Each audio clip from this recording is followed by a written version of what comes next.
je fais appel à mes souvenirs d'étudiants pour me rappeler de ces mots qu'il nous disait. L'état de droit est l'état qui se soumet à la loi.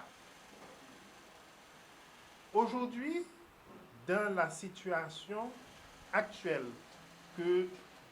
auquel nous faisons face, il faut se demander quelle est la réalité de, de la loi en Haïti.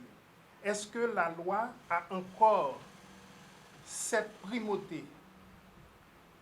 Est-ce que dans la pensée de nos dirigeants, ils savent qu'ils doivent se soumettre à la loi? Je laisse tout un chacun être juge, être l'observateur attentif pour voir que si aujourd'hui on est dans cette situation alarmante, c'est parce que nous avons accepté de petits arrangements au détriment de l'application stricte de la loi. De petits arrangements en petits arrangements, aujourd'hui, nous sommes au bord du gouffre. Dans la pensée de Maître Dorval, les personnes placées à des postes d'autorité doivent accepter de se soumettre aux prescrits des lois et de la Constitution et doivent agir en conséquence. C'est à ce prix qu'on sera dans un état de droit. Pour contraindre les autorités placées à des postes de responsabilité à respecter l'état de droit, il faut qu'on ait un système judiciaire efficient et efficace. Comme le soulignait Maître Dorval dans son article,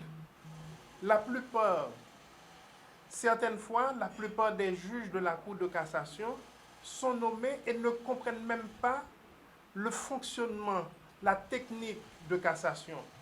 Ils ne savent même pas que le recours en cassation doit permettre d'assurer l'unité d'interprétation et d'application des lois. Ils ne comprennent pas que le pouvoir en cassation est une forme extraordinaire qui permet à toute partie de demander l'annulation d'une décision qui serait contraire aux lois. Comme le disait un auteur français en 1907, c'est la Cour de cassation qui est placée au sommet de la hiérarchie juridictionnelle qui se voit confier la mission de veiller à la conservation de la loi et de rappeler aux tribunaux à son observation par l'annulation des décisions rendues contrairement aux prescriptions des lois. Aujourd'hui,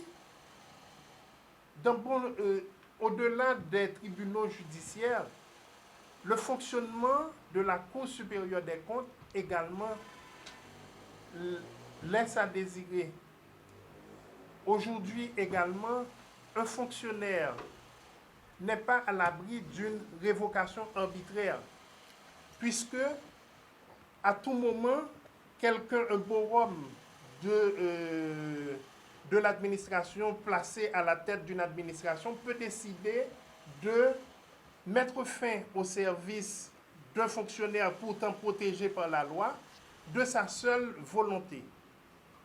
Là encore, Maître Dorval attirait notre attention sur ces dérives. Enfin, on doit se demander aujourd'hui, est-ce qu'on est sous l'empire d'une constitution? Comme le soulignait Maître Dorval, il faut des élections périodiques. Aujourd'hui, on devrait se remémorer depuis quand on a eu des élections. Si nos autorités sont des autorités qui sont en place en vertu des prescrits constitutionnels. je vous laisserai seul juge pour constater la justesse de ces propos.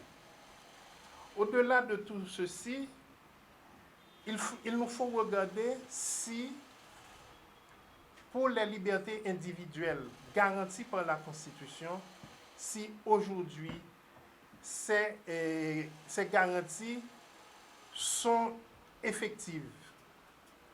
Nous autres au barreau, nous avons jusqu'à présent, au-delà de notre combat pour Maître Dorval, notre secrétaire qui est emprisonné sans pouvoir bénéficier des garanties prévues par la Constitution. Aujourd'hui, on se réfère, on fait le combat pour le principe du respect des droits, mais soit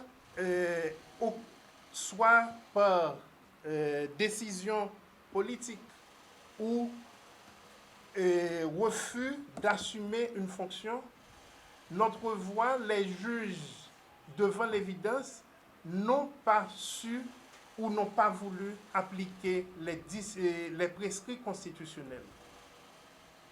Aujourd'hui, nous sommes à la veille de l'adoption de la Constitution de 1987. Ma question, pour terminer, sera celle-ci. Y a-t-il quelque chose à fêter pour le 29 mai?